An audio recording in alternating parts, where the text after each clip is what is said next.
We are live. Setting up your meeting for Facebook Live. It said go live. I thought that was going to be an instantaneous It button. says live in the left corner. Oh, And we are live, in case you didn't know. Do we got a Hey, link? yep, we are live. Welcome, everybody, to the Shooter's Mindset, episode number 268 with MK Machining. And we've got Tyler Kemp with us here. Anthony is off for the night, so he left the children to run the show. God bless him. But we are here with co-host Greg Cannon. Hey, everyone. And, of course, I'm Jennifer Seymour. And the guest of the hour that everybody really wants to talk to, because they don't care about talking to us, is Tyler Kemp. How you doing? Hey, I'm doing good. This is Tyler. I own MK Machining. Why don't you tell us a little bit about yourself for those that aren't familiar with you and how you got into competitive shooting and how did MK Machining even get its start? Yeah, okay. So again, I'm Tyler Kemp. You know that. I started as a mechanical engineer at the University of Missouri. I always wanted to be a ballistician, design bullets, kind of Brian Litz at Burger Bullets. So I'd be interested in that. I found out there wasn't very many civilian jobs in that. After getting some of the way through engineering, I switched to marketing and sales that I dual majored in. So I have an engineering background, a mechanical mindset. And anyway, so I got my love for precision shooting around that same time in high school. I got into 3-position small bore, which is accuracy of 22. As soon as I shot long range, I pretty much fell in love with that. And ever since then, I've liked long range and precision shooting. And then MK Machining got started when my buddies got into Desert Tech. That's a Bullpup bolt-action rifle platform. I liked it a lot. I thought it could be more open source. I guess the best comparison would be it's kind of like an iPhone, whereas our chassis is similar to an Android. You can do what you want with it more so. That started when I was an undergrad. We started doing a lot of 3D printing during that time to raise R&D funds for the Bullpup chassis back there. And now we're the biggest 3D print shop in Missouri. And then the Bullpup, the production batch, is launching this year, the end of 2019. We announced it at SHOT Show, and that's a little bit more about us. Sweet. That's a pretty little rifle you got back there. What area of the country are you shooting PRS in? So we are in central Missouri. I wish I got to shoot PRS anymore. I used to work for GA Precision and I shot some matches. Now I just get to work all the time. But I sponsor a shooting team here in Missouri, and 3 of them shoot PRS, 3 of them shoot 3-gun, and there's 5 total. So 1 overlaps and does it all. See, you got to learn how to play it right. I know several people that go to matches to work. Yeah, I mean, you can really rep your product there, and I certainly plan to make it to matches. I guess our local series called the Most series, I believe it's like Missouri Steel Tactical. And anyways, that's a great way to rep your products, particularly if you do good. The shooters on my team are excellent shots. They finish well, but more so I care that they're a good ambassador of the brand. They help out new shooters and stuff. Anyways, yeah, I would like to shoot more matches. I think it's just the middle of the story. You got to come up with excuses for it. Yeah. It's fun. You got to get back out there and do it some more. It is cool to be there and be with the shooters and mix in and get ideas and all that. Yeah, I certainly think, getting ideas from people is valuable, and seeing, not necessarily the problems, but the things that you can do more ergonomically or better. And you see that a lot in a match situation. So I really appreciate a lot of match shooters reach out to us and say, hey, I need this, or I wish I had this. And that gives us ideas for a lot of stuff. So looking at your product offering, that's like exactly what came to my mind when I started looking through, because, obviously everybody knows you for your throw levers and your levels and stuff like that. But just starting looking through it, a lot of your products are not so much like, oh, I'm going to make this because it's an idea I had. You could tell most of the things started as a problem and you derived a solution for it.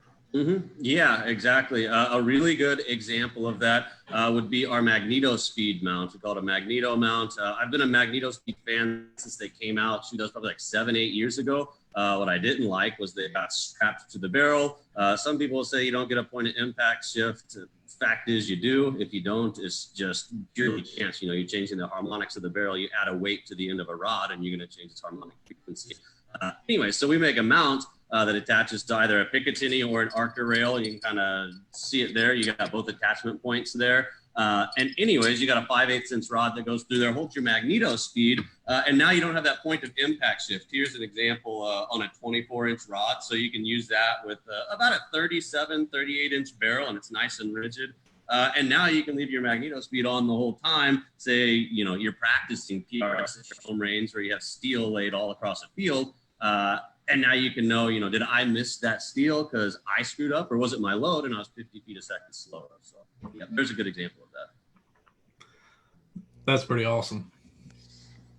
I got to go back over here now. I'm trying to balance. We have a new platform for those of you that don't know. We're not on YouTube. We're on Facebook tonight because Google Hangouts is no more. So we lost our platform. So we're trying some new things. And this one is going to be broadcasting on Facebook. So we've got it going on 3 different pages at the moment. So I'm trying to balance looking at everyone's comments. So be patient. If you want to leave us a comment or a question, I will get to them, but it's taking a little bit of time. And let us know what you think of the new platform. So this new thing that we have, it has the ability to either go live on Facebook or YouTube. Of course, with YouTube being the way it is, we used to always like YouTube because we made a little bit of money off of it with, sharing our, based off of the views and stuff we got. But, now we're evil. We're these evil conservative. What's crazy is back in the day, so I had a marketing internship with GA Precision that turned into full-time work and some contract work. Anyways, when we first started a YouTube channel there, they were more than happy to have us on there. They reached out to me to monetize our videos, and it's just crazy how far it's turned from there. It's really sad.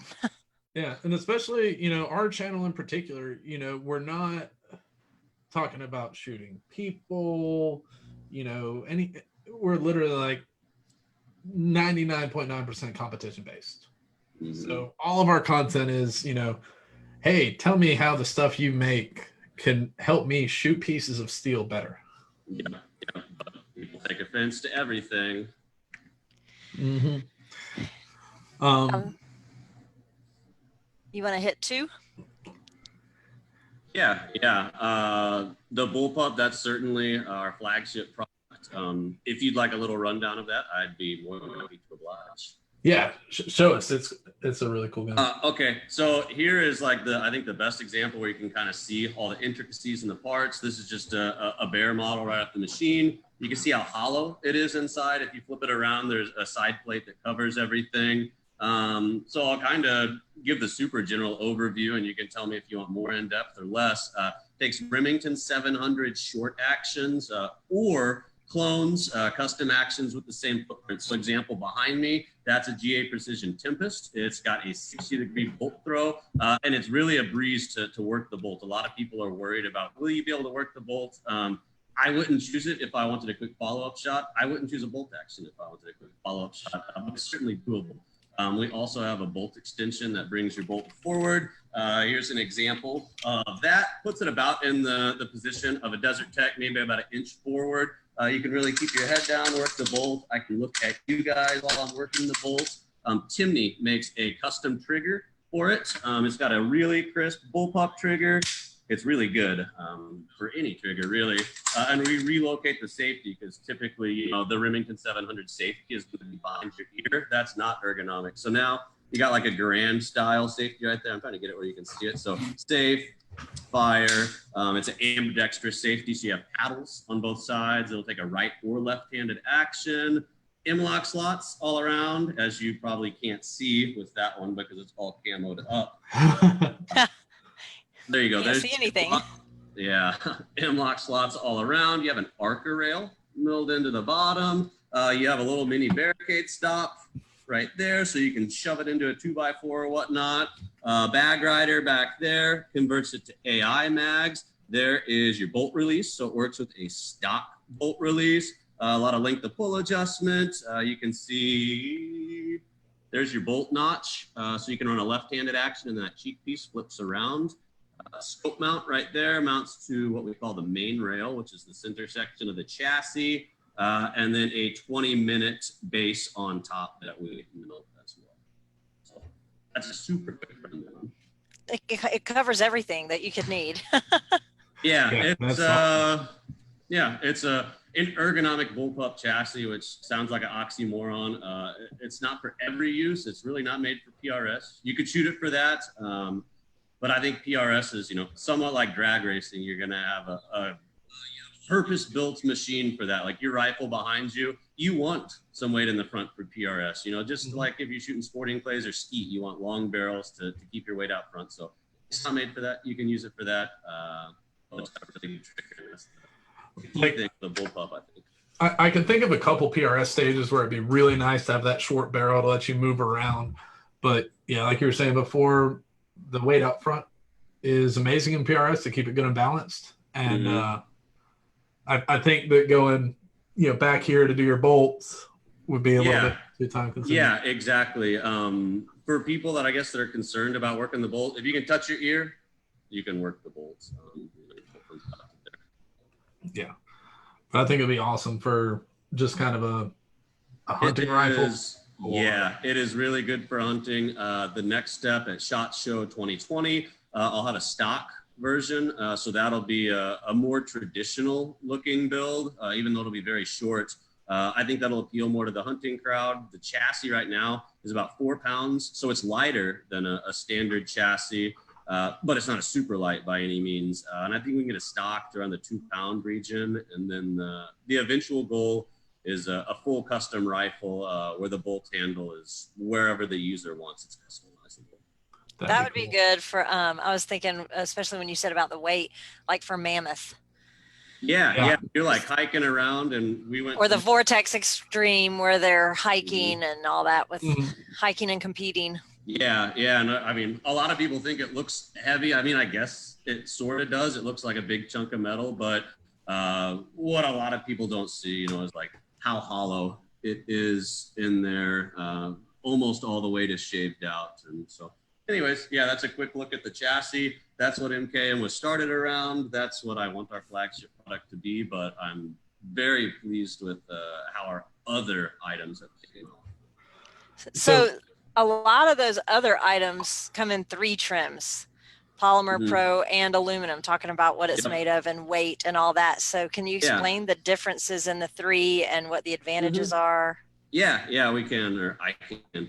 So the standard polymer, we've got 3 different colors. You've got your black, which matches the scope. Looks pretty clean. I'll try and give you a close-up view. But if you look really, really close, you can see those layer lines. And that's what some people don't like. I guess they want to look at their scope from 6 inches rather than shooting with it. But anyways, if they don't like that, then we have what we call our Pro Series.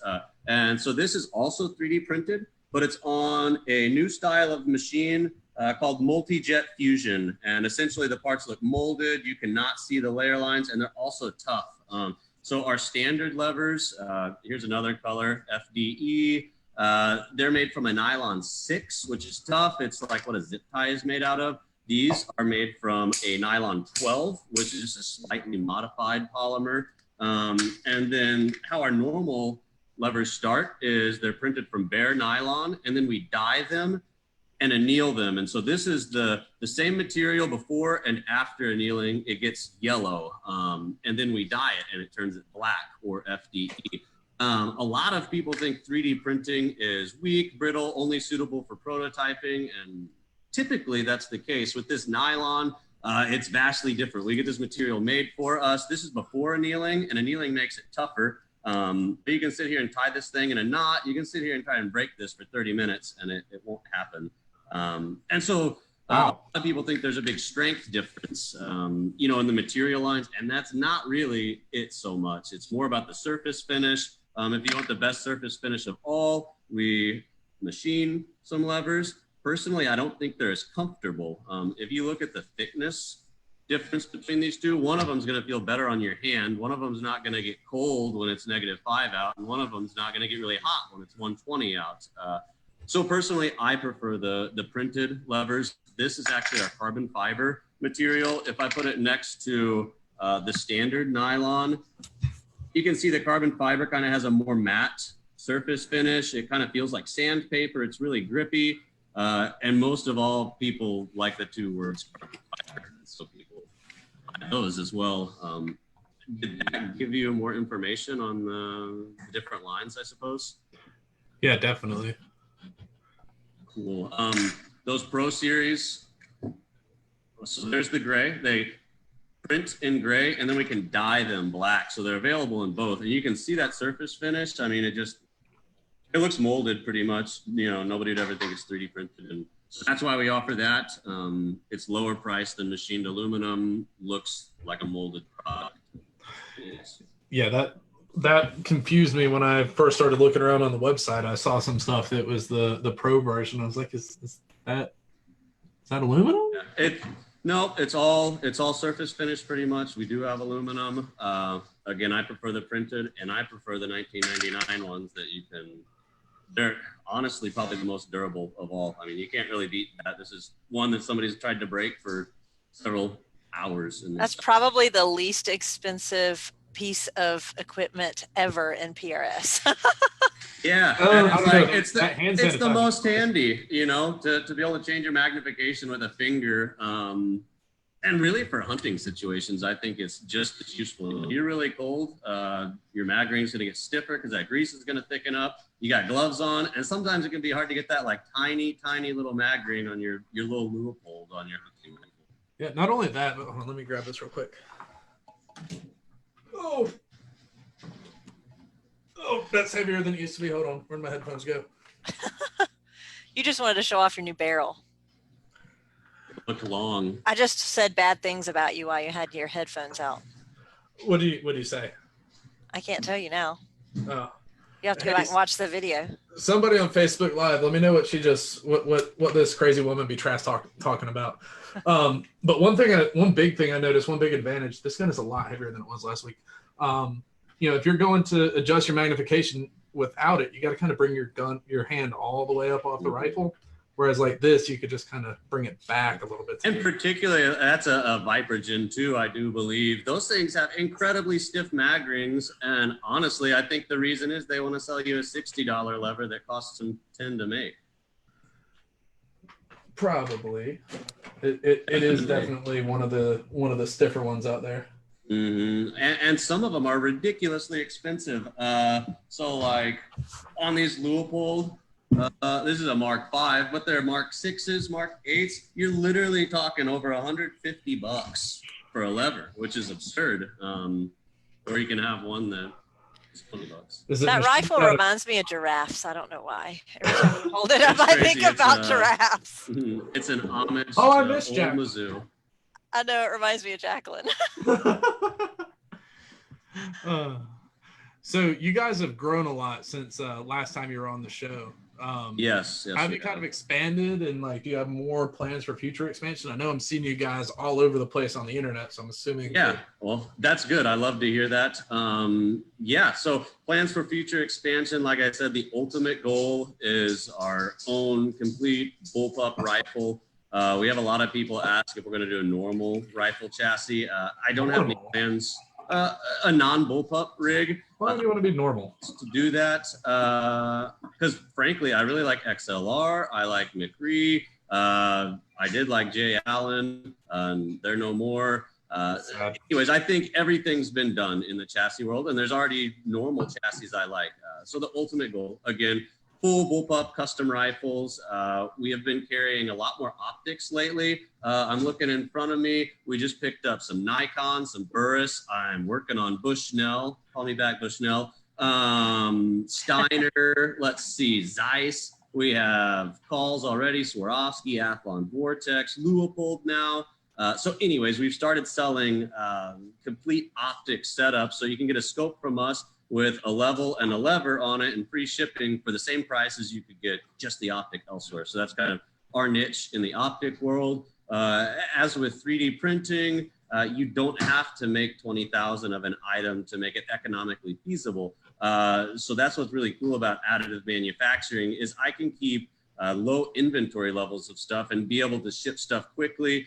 Or worst case scenario, I can print on demand, which is what we do with our carbon fiber material loads, because the material's expensive, a lot more expensive than aluminum. That's one thing I think people don't know about printing. They think the material's super cheap, and it can be, but not when you get to the high tier stuff. And so you can print on demand for people, you can customize goods, and you guys keep giving us good ideas and we'll keep making them. Awesome. So speaking of good ideas, I have a friend, and her eyesight is kind of starting to fade in her old age. She has glasses. They're actually the bifocals, so she can't see close or can't see far. I'm not throwing names out here, but I shoot with her a whole lot. And one of the things she was complaining about, we went out to practice with her amateur for the gap grind, and she said she was struggling with seeing the numbers on her elevation turret. Yeah. Do you guys have a product that might can help her? Yeah. And so honestly, we first made the first prototype. I thought it was kind of a joke until we saw how popular it was. You know, we made jokes in the comments about dusting off your old records and stuff. So here, if you look, you got your turrets. Maybe you can see that great. I probably can't. I'm getting old. I'm almost 30. And so I hope you can see it. You got a little bit of glare going on. We'll see if this one's any better. I literally have a light right above me. But anyway, so these things are super simple. If I turn it sideways, you can kind of see the difference. Maybe you can see those numbers. And so it's just a little printed housing for what's called a Fresnel lens. It zooms in about 300%, depending how far you're, maybe this will be a good example. You have a huge Hey, you can see your nose hairs. Yeah, you like that? So it focuses reasonably well over a wide distance, which is not the case with a glass lens. So this is a plastic lens. We send replacements with it, and you can see how much it magnifies stuff. And anyways, yeah, it lets you see your turrets really easily, and we have sold so many more of those than I would have expected in the past week. So I'm much older than anyone else that's currently on the show, but yes, here's my bifocals that Greg likes to make fun of that I just had to get. And so I haven't shot in them yet because my reticle is set up with my blindness. And so when I look through the reticle with these, it's all, and I just haven't messed with it yet. I don't want to have it all on my face and they get off. And with them being bifocals behind the gun, what I'm looking at is not, when I try and look at the reticle, I'm seeing my far distance, not my close, and the turret's right there. So yes, I can't see, and I was squinting a little bit and had to actually come up off the rifle at one point a couple of times to be able to see my numbers. Yeah, so we offer those. That's the standard printed material. Good prints, but if you demand a even better finish there, we have Pro Series ones. The Pro Series will be shipping early next week. And anyway, so we had some people ask, why don't you incorporate a level into that? Why don't you mill them out of aluminum? And so there's kind of two different answers to that, but they coincide for the same reason. I don't want to put a level on it, number one, because I think it would almost look chintzy. It would look too much at that point. And also, I want these to be printed. I want these to be able to give. If you hit this on a barricade, this nylon has some give without breaking. Whereas if we machine that from aluminum, there's two options. You'd break the aluminum piece if you snagged it on a barricade, which that gets expensive for me to replace because I have a lifetime warranty on everything. Or your worst option is you crimp your scope tube. If I'm really beefy and that aluminum doesn't give, you break your scope. I don't think they're going to warranty your scope unless they're Vortex or Athlon. I was about to say probably Vortex. By the way, shout out Vortex warranty. Awesome. Just throwing that out there. So Greg is the only person I've ever known that has broken the entire turret off of a scope. Like down to the gold. Like the whole turret was gone. I am an engineer. And one thing I am good at is figuring out ways to destroy stuff that nobody else can. Hold on. Let's see. Where's the picture? He's going to show you a picture. It's ridiculous. Oh, there's that picture. I forgot about that picture. That's a funny one. So how did this occur? So he really doesn't know. I have no idea. I was shooting. Here we go.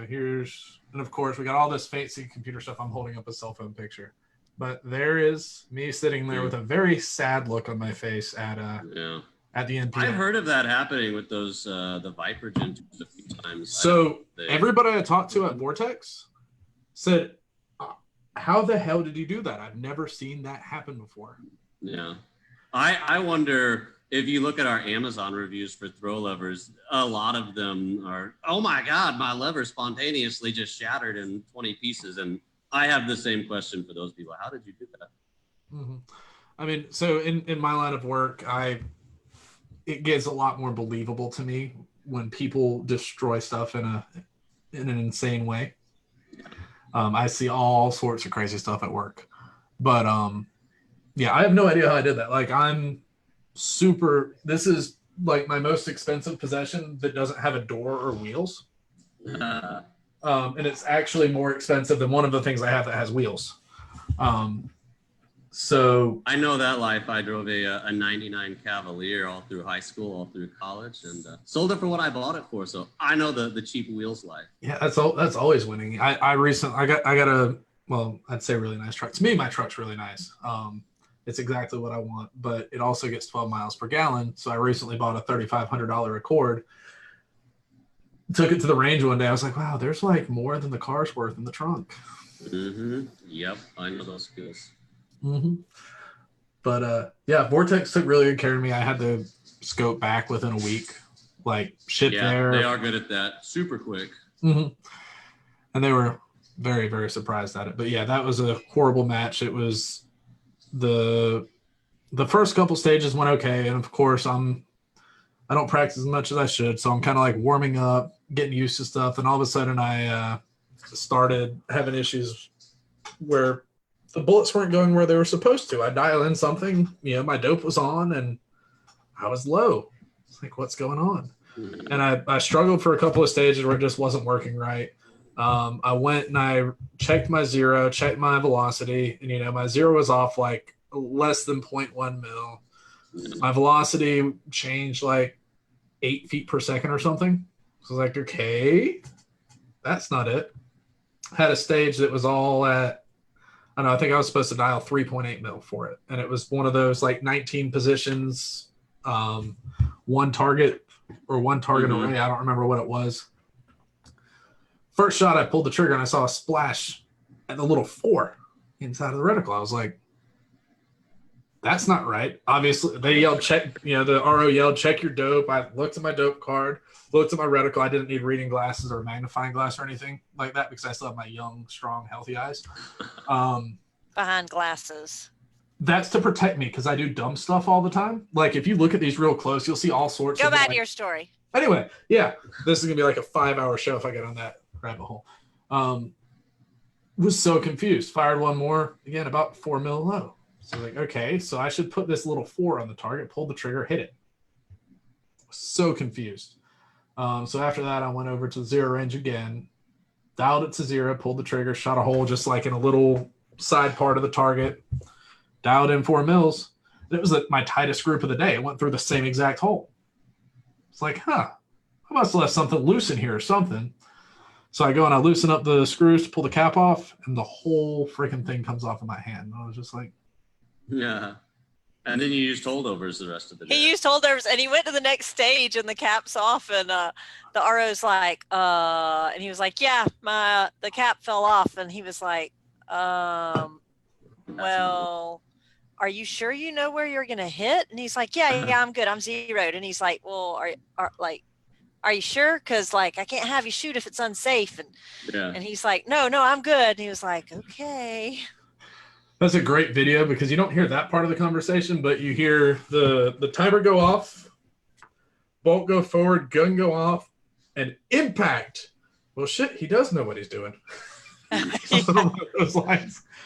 But yeah, it was funny. Yeah, but also another shout out to Phil with Masterpiece Arms for your awesome match support trailer and letting me borrow a scope for day 2, or else I would have probably just cried and went home at that point, to be honest. What scope did you borrow?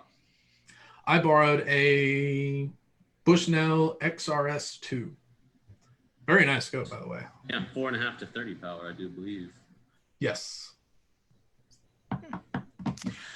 We need to hit discount corner. Yes, discounts. Why don't you go first? I'll go first.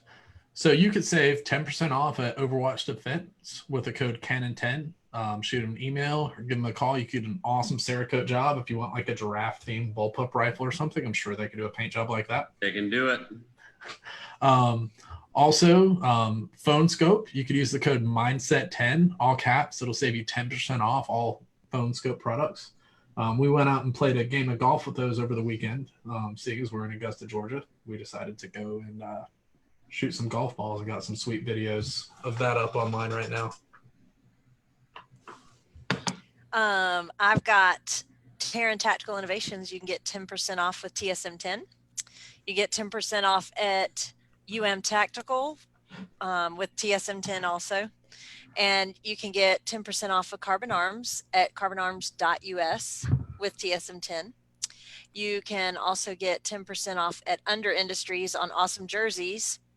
And for that, just message the Under Facebook page and mention the Shooter's Mindset, and you will get 10% off.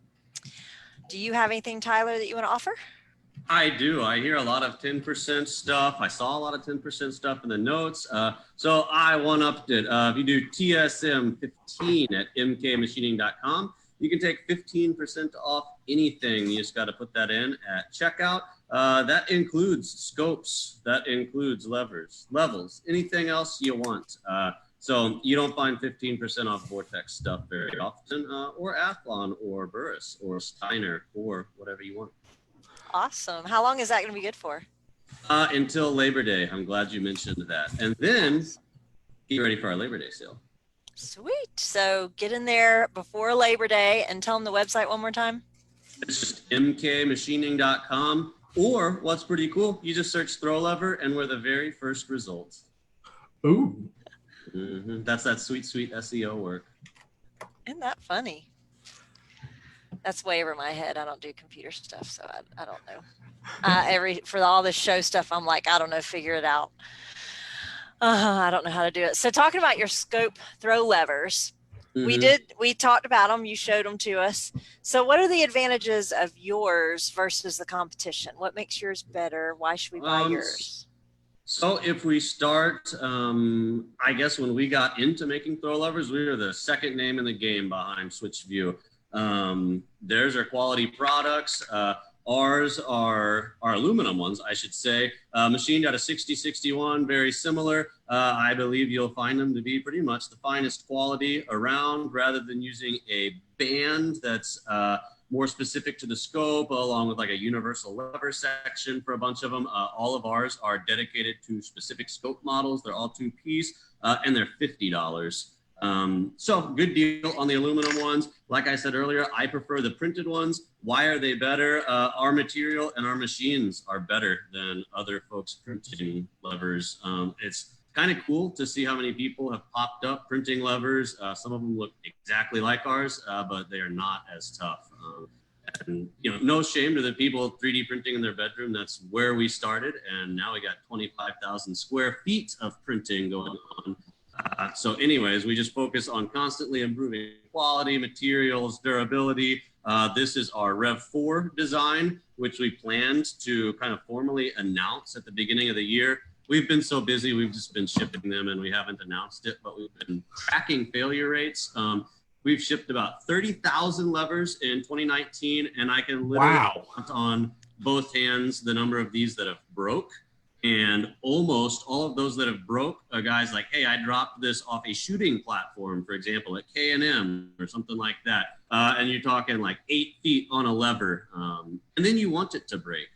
So I guess that's an advantage that I think I'd give to printing over aluminum. So if you take, you're an engineer, if you take the strength of 6061, it is far superior to nylon 6.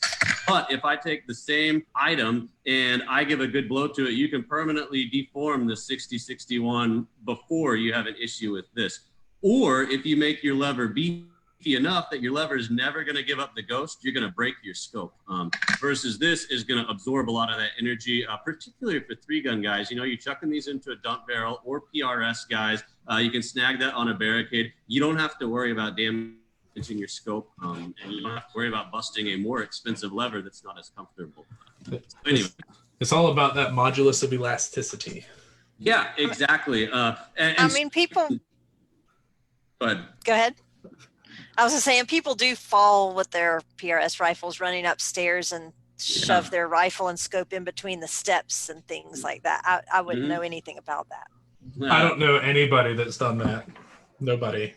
Yep. So anyways, I think that's our advantage. If you like that really fine surface finish, there's just a few people printing via this method. These machines cost about as much as 10 Haas VF2s. So you can have a lot of stuff, or you can have a fancy 3D printer. But our super fancy 3D printed levers are cheaper than the competition, than $30. You won't find a better looking lever, I suppose you could say. Yeah, that still surprised me when I found out that those were printed with how smooth they are. It's amazing how far the technology's come.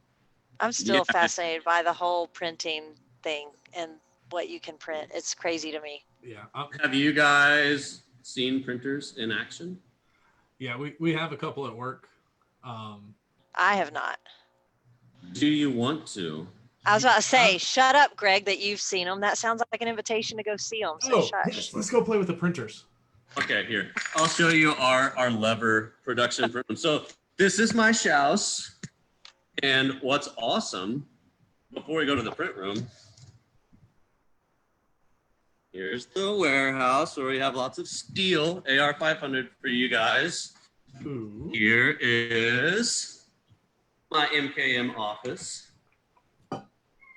And all right, so here's the print room. I'll show you guys. It's about 130 degrees in here, so we won't stay long. This is our line of what we call called maker gears. This is about a third of our printers. Here, I'll try and get you guys close. Can you see that thing going? Yeah. So that is making powder pans for Charge Masters. These are the tops for the print magnifiers. And so for people that don't know how it works, it's pulling material from up here in these fancy dehydrators that keep our nylon nice and dry, feeds down this tube, gets pulled into the extruder, and it's melting very, very thin layers together. And then when it's done, we make these beds for printing on nylon, and nylon really sticks to it good. In fact, there we go. That's why almost nobody prints from nylon, is what you call bed adhesion is a problem. And anyways, that's your part. And then we assemble it. We tumble everything from there. And you can see, I hope you can see, am I holding that at the camera? Yeah. You can see that surface finish is really good. If you look really, really close, you can see the layers, but it looks almost molded. And you could also tie this in a knot if you wanted. That's a parallax wheel for your focus knob. Here are... These machines are called Prusas, and we use these for our less demanding materials. So these are called chamber flags. They go up in an AI magwell, and they block your bolt from closing. So they show you're empty in competition, which is important. So anyways, that's the material we've used this week, probably about 40 kilograms. And anyways, that's the print room, one of them. That's pretty neat. Yeah, that's a lot. I remember watching the last episode, and there was like 3 printers. Yeah, we have almost 40 printers now. We also do SLA printing, which uses a UV sensitive resin. The parts aren't as strong. They're very, very, very smooth. But what they excel in is small parts, high detail. And so we can print parts from castable materials. For example, there's I better not say the name. We make parts for some companies that are cast into stainless and titanium from parts that we print for them, and we cut their cost from milling them in 4- and 5-axis mills to about 20% of its old cost, and we print them, and then they get cast from there. It's a direct investment casting. Anyways, we have more machines downstairs and our larger machines and fancier machines downstairs. That is awesome. So you guys not only do stuff for yourself, but you're also, I guess, a job shop type. Yeah, exactly. And that's really where I want to grow locally. Medical stuff is getting big. Dental stuff is getting big. I bet you probably didn't know Invisalign braces are printed. There's other dental things that are printed. Anyways, that's a big industry for those castable materials I was talking about. You can make like surgical guides. You can make bridges for dental stuff. You can make joint replacements, etc. Or other shop type stuff. There's a Glock 17 frame that I printed. This is a glass fiber nylon. That's what they actually mold the frames from. Obviously printing isn't going to be quite as strong as molded, but this is annealed. We have lab ovens downstairs and it's really strong. And I'm excited to make functional Glocks with no serial number. Sorry, ATF. Wow. He didn't just say that. Well, it's legal. You can make it for yourself. I would not sell one of those to somebody. And no, we've had plenty of people ask. Not doing it. Yeah, we had a couple of comments on the Facebook Live. Ronald Smith says he just ordered another one off Amazon. I'm assuming he means the throw levers. Probably he said, so. Just wanted to say thanks for the great parts. And Ray says he's liking the new platform. So I guess he's liking the new video platform. Being on Facebook, I guess, is a little bit easier. Yeah, smooth for YouTube. Me. Yeah, it's easy. I'm talking with my little brother. I had him watch and let us know if we had any sort of catastrophic failures or anything that we wouldn't notice. And he said that we're having a much higher video quality than we normally do on YouTube as well. So that's good to hear. That is good. Well, that was really cool seeing the printers. Yeah, that's a lot more than I expected. That's awesome. You guys have gotten huge. Yeah, and there's literally 2 more rooms full of them. I wish we had good Wi-Fi downstairs. I'd take you down there, but I fear we'll lose connection. Oh man. We might, yeah.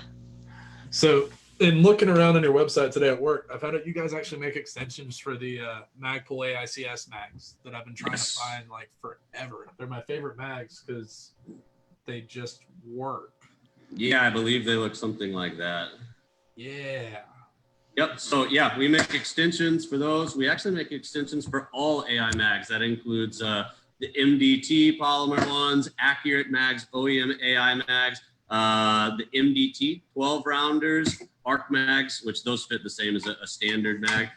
But yeah, if you want to install an extension, you can see where you have your little locking nub in there, and you can see the Magpul extension shares that same feature. So literally, you just take off the stock base plate, pop this one on, it locks in. You're good to go. For the MDTs, same scenario, at least the MDT polymers, you got a little locking button in there. For the AI ones, you just have an interface where it slides on the little lip. This is a long action AI extension, obviously. But yeah, slides on, then you have a bolt that comes up, this little counterboard hole right here and holds it on secure. Cheaper than milling them, even from plastic, which some other people do. And so you, get +2 to +5 rounds depending on the mag, and that can save you big in a match. You know, you're not reloading as much. Yeah. What's the price range on those? Because I remember they were the extensions range from like 20 to 35, I believe. Like these long action AI mags, they're the most expensive. This is our carbon fiber material, and it's just a fair amount of material. You can go up to larger nozzle sizes and crank parts out a lot faster, but you lose that surface finish. And I like to, bridge the gap between economical printing and precision looking printing. While we got these mags, a lot of people are going to 6BR, 6-dasher, 224 Valkyrie, those shorter rounds that don't even completely fill up a short action AI mag. We have spacer kits that will be launching for Labor Day. We finally got our batch of custom springs in, and so this will limit the magazine length significantly, and that will help counteract nose diving. With those 6BR and other short fat cases, the feed lips are gonna lose the round before it's fully in the chamber, and so they'll want to tip down, and that's no good for anybody. So we have what we call spacer kits on the way, and those will be available for all AI mags. And rather than going out and buying a new 6BR mag from MDT, which they're nice, but if you have existing mags, you have a sunk cost, particularly if you're a finance major. And you can drop that spacer kit in there. I think they're gonna be like $35, and that's a lot cheaper than a whole new mag with that built in. That's awesome. Yeah. That's a whole lot of different products without having to tool up for it. Yeah, it's awesome. And I mean, I like milling a nice part. I've never injection molded, but I'm sure I would like injection molding a nice part. But to do that, you got to mill a nice mold. You got to have a nice injection molding machine, or you got to mill fixtures when you're milling parts. And so that's a big reason why we don't have 500 different throw lever models that are aluminum. You got to make different soft jaws for each one, and that gets expensive. You know, that first lever cost me like $800. If I want to sell a new style lever, I have to sell an entire batch before I even break even. Versus with printing, we're pretty good at that. We can usually measure a mag ring and have a functional sample in about 45 minutes and have a production ready one in about an hour and a half. And you cannot do that via any other manufacturer. Yeah, I had a conversation at work today where they wanted to change a part, and we were talking how many years it would take to get the change down the line without obsoleting current inventory and stuff like that. And that is why additive manufacturing of metal is going to be huge here in a few decades, probably.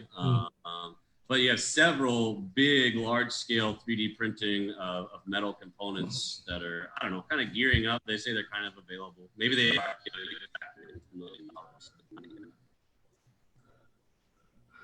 Yeah, it's definitely better than dealing with stamped parts, machine parts, injected parts, stuff like that. I think it's all cool. I like that y'all can just make whatever. Yeah, so I was showing you guys when we were in the print room, these things we call parallax wheels. This is another thing that was made at customer request. So like this Razor Gen 2 parallax knob is pretty stiff. Some are even stiffer, but now you can turn it with one finger. You can get two fingers on there and more finely adjust your focus. It seems almost gimmicky till you use it. It's kind of like a throw lever, you know, it's just an ease of use thing. That's a super low cost item. And anyways, that's another new thing that we made because people requested it. Let's see, I think I have some samples. You can see how we model in like the exact shape of every parallax knob on there. And it allows you to get like a really clean purchase on there, no movement at all. And again, a low cost part that if you wanted to injection mold that, what happens if next year Vortex switches up the Razor Gen 2 parallax knob and now you're out of luck and you spent 50 grand on a mold?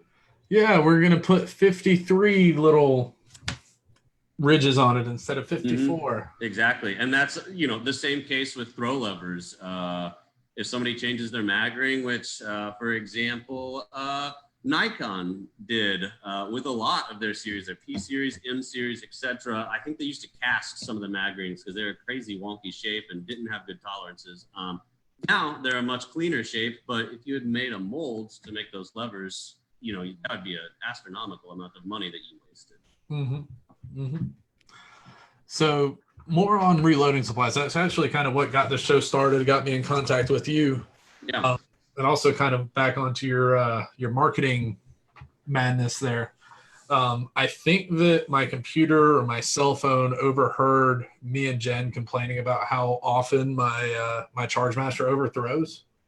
And like 2 days later, I open up Facebook and there's this suggested advertisement talking about your anti-static inserts that help reduce the overthrows. Because we were seeing like 12 to 13% failure rate on charging, and right now, you know, loading for PRS, having to load 300 rounds each for every match. That's a lot of time.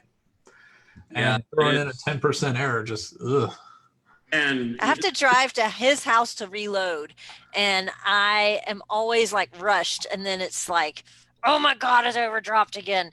And it frustrates me. Yes. Yeah, I want to say the last match reloading, you showed up at like 6 a.m. or something to load one day. It was 7 a.m., but yes, I did. Yeah, so we made little inserts. They are super simple, and they sound super simple because they are. A lot of people use like a McDonald's straw for this, which you can, but I think that's kind of ghetto.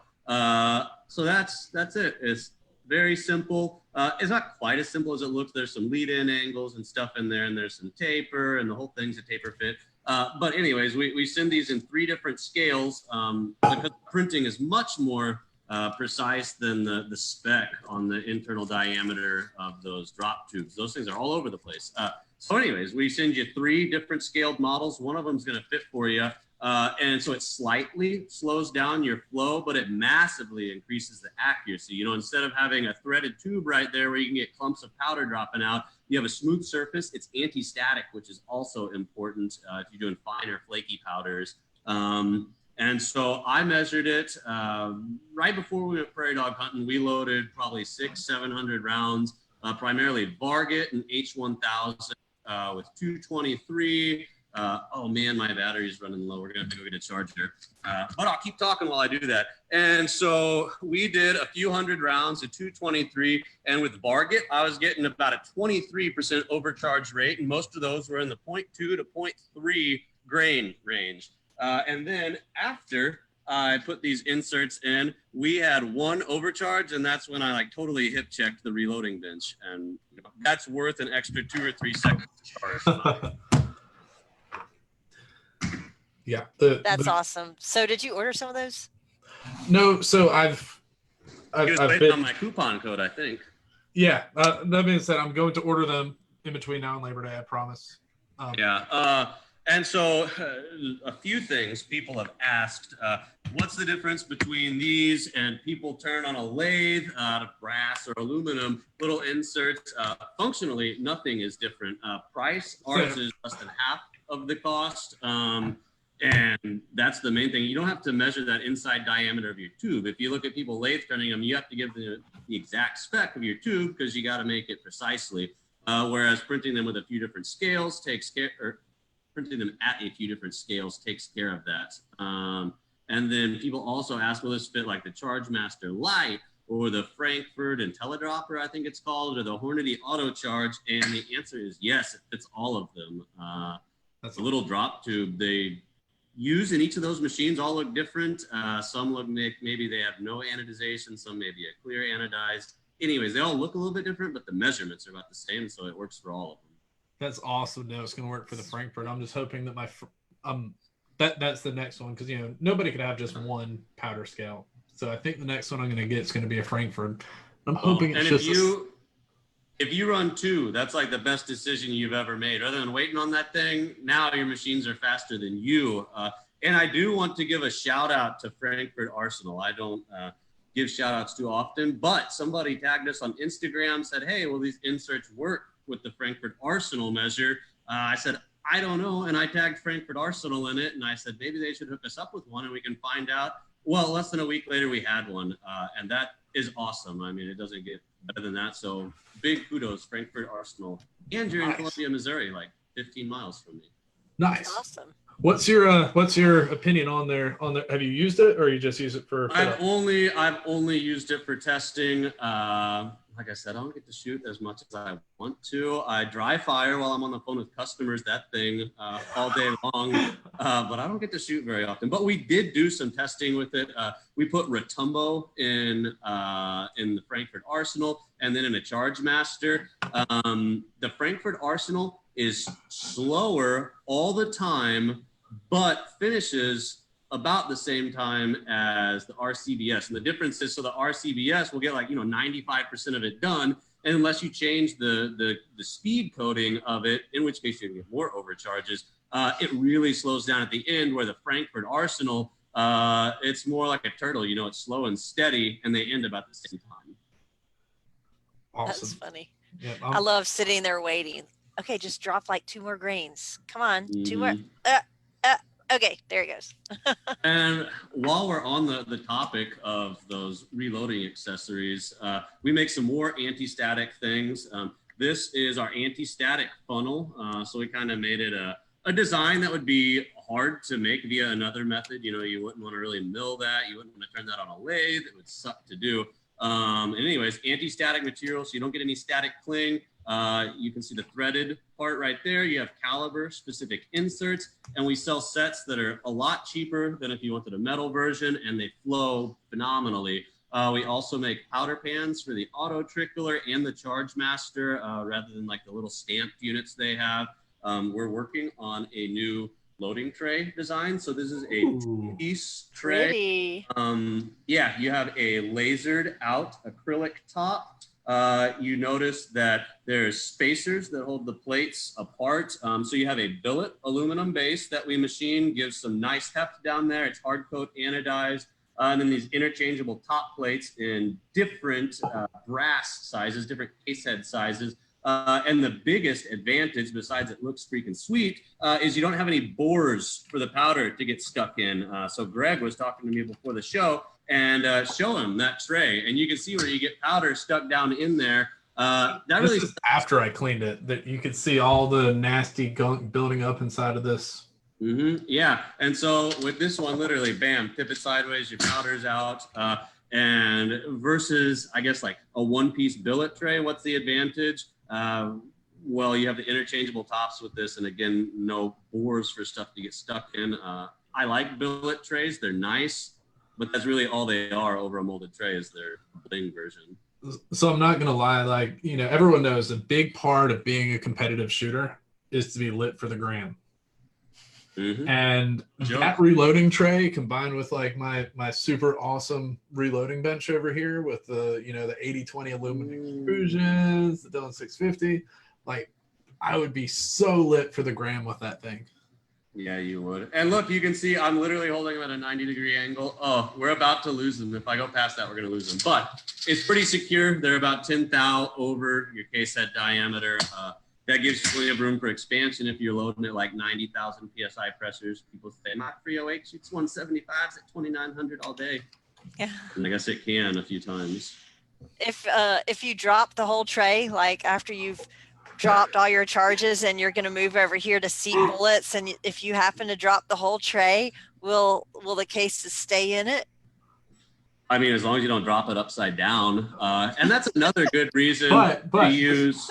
The good news is when you do this, all of the powder comes out of the cases. It'll be a lot easier to clean up. Because I may or may not have done that after a really rushed reloading session. And that can happen like with universal trays as well. You know, some of them have like kind of the stepped bore sizes down below. Well, you can knock over brass with that. I mean, you can get molded ones that are a good fit as well, but the universal ones, I've spilled powder out of those before. That's awesome. Yeah. Jen, you should buy some of those for my reloading room. If you're nice enough, I might send you some if you promise to be lit for the gram. I will be. I don't think anything can make me more lit. He's so lit for the gram, he ought to be on fire. Yeah. He's more lit for the gram. My employee started me calling it the gram, and now it's the only thing you're allowed to say in the office. He'll be like, you have to take a picture for the gram, Jen. You have to take a picture of that. Or like, don't move. And I'll be like, what? No, don't move. I'm like, okay. I'm sending you this picture because it's lit for the gram. I'm like, okay. Hold on. Where is it? He helps me greatly. I am a professional grammer. See, I could even make cool memes. Like, y'all check this one out. Oh gosh. Please tell me you can see that. You can't read it, thank God. It says, when she knows how to load more than just a washer and dryer. So you guys had asked me what makes my levers different from other levers. I have another product that is very much in the same vein, and it kind of relates to levers. You can bundle them with our levels and save a bunch. So like these levels. So I prefer a billet level. And why would I prefer a billet level? As we talked earlier, the tensile strength of 6061 is much higher than any polymer, even like PEEK or PEC and stuff. And so I can get a very slim hinge right here. And so we call these our ultra low profile levels. You can see how thin that hinge is. You need about 150 thou clearance between your scope and your rail to mount it. And a good example that I mounted just tonight on this call is you can see that clearance there. Well, I mounted that and I didn't have to remove the scope from the mount. And there's literally no other level you can do that with. And that's why I like a billet level. And you can see if you were behind the scope, you'd see about like that. And you can see that level right beyond it. It doesn't stick up above your elevation knob, and it doesn't stick out past, in this case on the calls, your windage knob on the left side, which is something I really like about the calls. So anyways, that's another thing. You can bundle a polymer lever with a billet level, and you're still going to be much cheaper than any comparable quality levels. That's awesome. What of course my always question. So about how much do those cost? They're $55. You're looking comparable levels will start about $80. Ours have the slimmest hinge. I think they have the best placed level vial. Here's an example on another scope. So that's what you see with your shooting eye, with your off eye, you see about that. So it's perfectly visible, but it's protected, you know, from impact by anything else. And then we mill out the top of the slot where the vial is. So it's lit by ambient light. If you compare it to like the vortex levels are nice. They're even a little bit cheaper, but they have a huge honking level just sitting out there. And I think it's waiting to get busted. We also have this little pin right here that you can line that bubble up with. And it reminds me of, like I said, a pistol sights. You can line it up really quick rather than looking at the lines on your level vial. Yeah, that's pretty awesome. And yeah, it's about half the cost of the level I have on my rifle right now. Yeah, exactly. And you can combo them. When you combo them with like a standard lever, the really durable ones that won't break, those are $65. So you get a lever for $10. And you can bundle them. We have like aluminum lever bundles. We have Pro Series bundles. Sometimes, maybe for Black Friday, we'll do a free lever with a level. And I mean, it's just an unbeatable deal. Yeah, that really is, because generally a lever is going to cost more than that, or a level is going to cost more than that. And let me grab an Allen wrench real quick, and I'll show you what I mean by the hinging action. We didn't really talk about that, but so maybe your level, when you install it, it has a bolt on both sides. Most levels do. And that means it's like a bear to get it fully set up. You know, you're 2 degrees off level, and when you tighten one bolt, the whole thing tilts a little bit.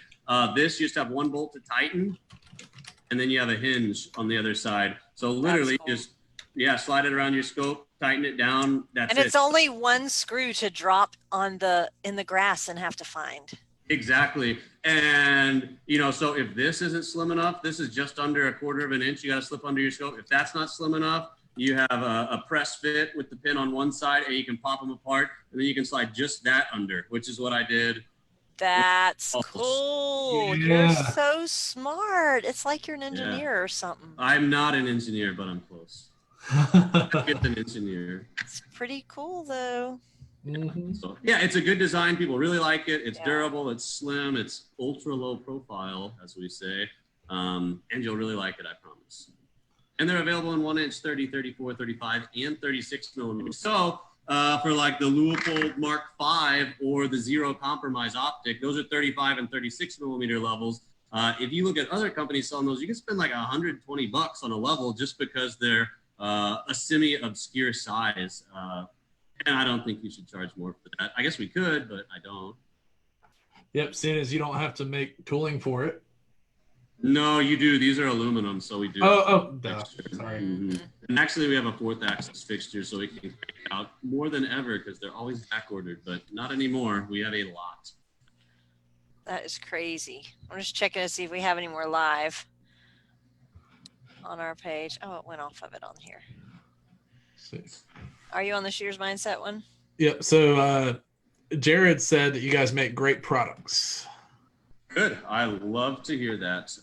We really try hard to constantly improve. Kind of my favorite thing as of late is seeing an email where somebody says, hey, I busted a lever, blah, blah, blah. And I look at a picture or I request pictures. And it's one of our older models, which, like I said earlier, if people have just tuned in, we literally started in a bedroom with hobby grade printers. And we are so far beyond that now. And I love replacing it with one of our new materials, new designs, and saying, let me know what you think. And they're like, man, it's a world's difference. And so we always stand behind our products. Not to say you never have a bad print, because you do, and it probably happens more often than a molded part, but we inspect every part, we post-process every part, and they're durable, and we really care about quality. That's awesome. Yeah, it's great to have a company that stands behind their products. There's so many out there that just kind of don't care, but the gun industry in general, especially I don't even know what to call the combination of like real gun people and competition shooters, but I guess the higher end companies that aren't, besides for the massive companies, they really do a great job of taking care of their customers. Yeah, and it's important because while there's a lot of people with guns, it's all these precision crowds, or like local niche communities, and you screw over one guy and all 30 of his buddies are going to hear about it. They think you personally wronged them. And so it's important to have good customer service. And I mean, I wouldn't care about it just because, the repercussions of not. I just think it's a good thing to do. Mm-hmm. Yep, and it definitely, like Vortex treated me right. And I'm going to tell everybody how good of a job they did when I had an issue. They took incredible care of me. Yeah, that's important. What else do we have to talk about? Oh, what about these rangefinder mounts? Yes, yeah, show us those. Yeah, so these are pretty cool. They're an ARCA compatible rangefinder mount, slide right on your tripod. This one happens to be for a Nikon Black 4K. You can see that surface finish. That's like dang good for printed nylon. Yeah. And so other people machine these from aluminum, and they're just paper thin aluminum. It's asking to get busted, in my opinion. With these, they're tough. You could drop your tripod on this and you're gonna have no problem. Well, they're lighter too, aren't they? Are they lighter than aluminum? Or so this material would be lighter than aluminum, but if you look at those aluminum ones, I mean, I'm talking like literally paper thin. So if it was the same part in aluminum, this would be lighter. Since the ones out of aluminum are just, I mean, they're crazy thin. That's the only way I can describe them. They're probably lighter, but this is light. It's probably like an ounce and a half. But printing allows me to make the individual features of every different rangefinder on here. So this is like a SIG Kilo. You can see it has a different shape to it. Literally, you just pry this open. You can't really tell, but there's like features in there that help lock it into place. Let's see, what's this one? A Leupold RX 2800. We got all the other Leupold models coming. Printing is good. It allows me to change that shape, get a real positive grab on it. They're lightweight, they're tough. And most of all, they're less than half the price of a machined model, and they're more durable. That's awesome. And not only that, but Jen was saying lighter. And when you're having to carry all your gear on a backpack while you, I don't know, wander around 3 miles through Wisconsin or something. Yeah, no, it makes a difference. And putting your rangefinder on a tripod makes a difference. It makes you so much more steady. You can range a lot further. And if you don't have an ARCA compatible head on your tripod, these are also threaded 1024. And I don't know if you can see, but you can print threads in there and it'll thread right up. And then you have a little slot for your locking pin. So that's how normal, or I don't want to say cheaper, but just standard tripods. A lot of them don't have that ARCA Swiss compatibility. And so you can just thread it right onto here. You can use your $10 Walmart tripod or your tripod you found at a garage sale. I did that for years. So anyways, we also try and make things modular and have multiple uses. For example, how that's ARCA compatible. That's awesome. Being able to do both. I love an ARCA, but I know a lot of people don't have an ARCA. And so if their gun doesn't have an ARCA, then they'll have a hog saddle or something. So they don't have an ARCA on their tripod. And I got to say, so you can see like our chassis on the tripod behind me. I wasn't a tripod fan. I was even like beyond that. I thought it was kind of dumb and I thought it was a waste. And then I tried it and now I totally love it. It's sweet.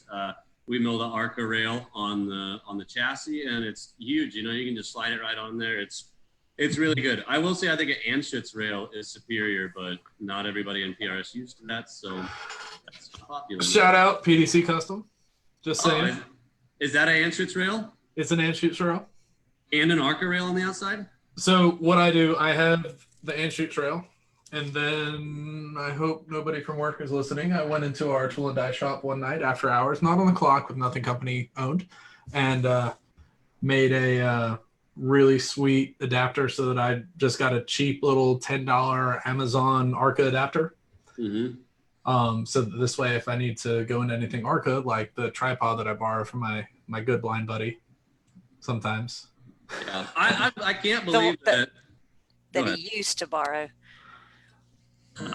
But yeah, that Anschutz rail is more secure than Arca. You know, you have a lot more purchase area in there, but it just didn't take off because that's not what the cool kids used to do. Yeah, and the cool thing is, so I had to make the adapter, but of course I have a prototype chassis, which sounds really cool until the final production version hits. And then what Craig did is he's like, oh yeah, you know, I got this really awesome rail in here, but I can also put that other rail that everybody uses out here. So the new Gen 5 competition chassis have both. So like for me, my bipod is on here on the Anschutz, and I got an adapter for that, and I got, you know, whatever that'll go in there. So I saw you had that little short action customs like 2-round holder on there. We've had some people print those. If anybody's watching this, should we print those? Is it worth printing it? Going to be at least that cost, but people keep asking. So anyways, here's another opportunity for you to voice your opinion. So my opinion is, if it is in the same price range, people would be willing to. It'd pretty much be like, what company, you know, do they want to support? And in the world of PRS, the cost, that's literally the cheapest thing that I own PRS related, short of like the hand sanitizer that I keep on the outside of my backpack. Mm-hmm. That's the cheapest thing I have. And so since you had your PRS rig up there, I'll show, and we showed it a little bit in the print room. Here's how those safety mags look. Imagine you have in action in there, and that flag would block your bolts. In fact, here, I'll show you just real quick. Here is my employee's Savage. So yeah, you got to have the mag the right way. There you go. Blocks your bolt, shows you're empty. And then in the same vein, we have what we call single shot sleds. They go up in there, and your bolt is going to ride right over top, lets you drop single rounds in if you're loading longer than mag length, or if you're testing loads at the range. I don't really like loading a mag. Super simple, something that would be a lot more expensive to mill, and it's easy to print. FYI, there's a few other magazine-related items. That is cool. Y'all have a little bit of everything. Mm-hmm. It's why printing is awesome. I mean, literally, I have 500 products, and I try and keep some inventory on hand, but for the more obscure stuff, like this long action AICS single shot sled, I can, if somebody orders 5, I can print 5 overnight. We can print, I don't know, 400 or 500 levers a day if we need to. And yeah, printing is good. That's awesome. Yeah, when I looked at the website, I was like, there's so much stuff. Yeah, I was like, expanded a lot in the past few years, a whole lot. Yeah. Fronts, you know, the printed side and the machine side, and the water jet and laser cut side with our AR500. We try and leverage local contacts with equipment we don't have, and we can offer really, really great priced AR500 targets and mounts because we don't have the overhead of having a $400,000 water jet.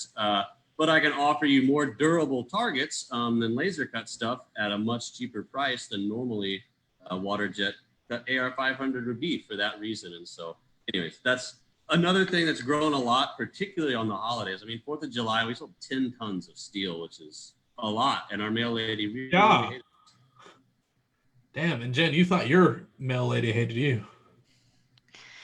Yeah. My UPS man doesn't love me.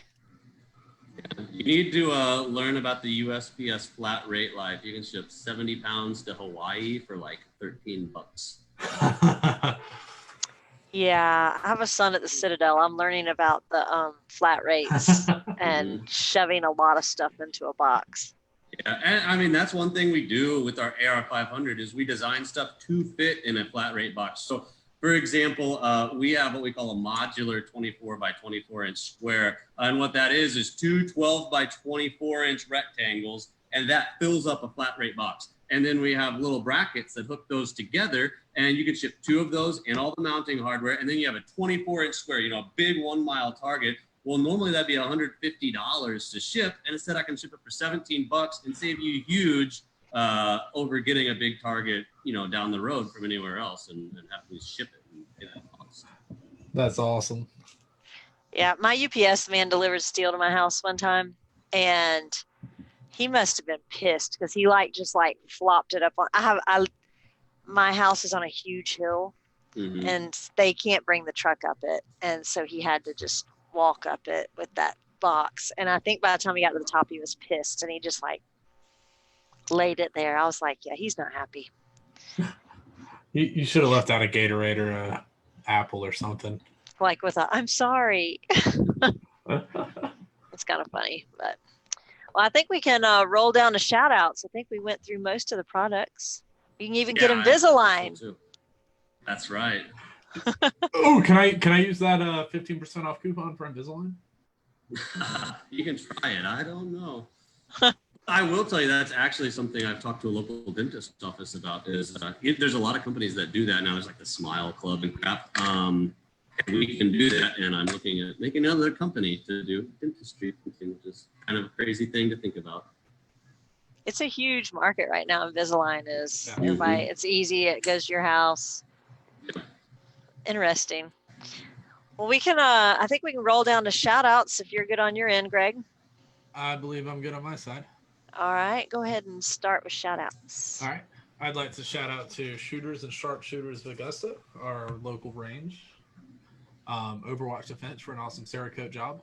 PDC Custom for a really sweet rifle chassis with the hand shoots rail. NDZ Performance to build your awesome Gucci Glocks. And Phone Scope. Sweet. Tyler, you got any shout outs you want to give or any? I'd like to give a shout out to my lady Morgan, who found me these headphones as we were gearing up to start.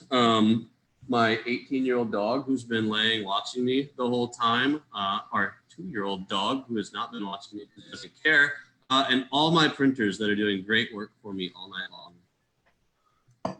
All right. They work all night? Yeah, they do. That's another thing that's, if you're running a mill, unless you have a robot arm running it, you got to have somebody there. With the printers, you start them and you can check on them about 8 hours later and they're ready to go. So we can run them about 23 hours a day if we need to. I can wake up, go start them at 1 a.m. and then they're ready to go about 9 a.m. when my employees get here. Sweet. Pretty cool. Shout outs on my part. First shout out has to be, look what came. Look what finally got out of jail. My ears are so happy. I'm 14 and a half months in. Really? Wow. I was 11 and a half and I thought that was bad.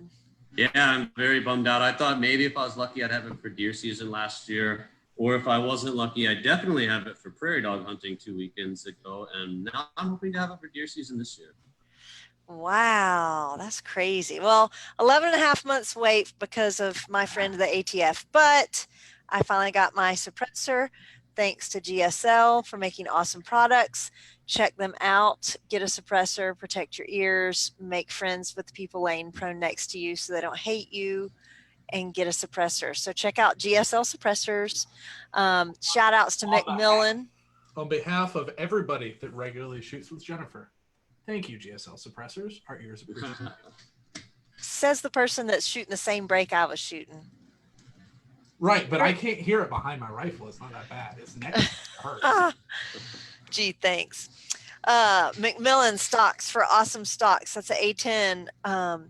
I'll be at the Gap Grind with the A10 if somebody wants to get behind it and see what it's like. It's great for those that are not like massively big giraffes with long arms. It's good for those of us that are like normal sized. I'll just say it like that. So check them out. It's got the spacers, all that. It's great. If you want to get behind one at Gap Grind, come and find me on the train up day and you can definitely try it out. Night Force Optics for great scopes. I'm sure you have throw levers for that. Yes, we do. The ATACR, SHV, NXS, NXS Compact, anything you can imagine. He does it all, everything. Warren scope mounts for awesome mounts and bipods. Under Industries for wonderful jerseys. Shooters of Augusta and Sharpshooters of Augusta. Phone Scope for those cool videos. Be watching for those. We Bad for keeping me solid. And Prime Ammunition is getting back in the game with their ammo going out, so check them out. And I think that will wrap it up. Check out MK Machining on their website and Instagram and Facebook. Not Instagram, the Gram. Okay, check them out on the Gram because they're cool like that. Yeah. Yep, and I look forward to doing this again in 3 more years and seeing how things have changed from there. Hopefully the Shouse turns into, I don't know, like a castle or something.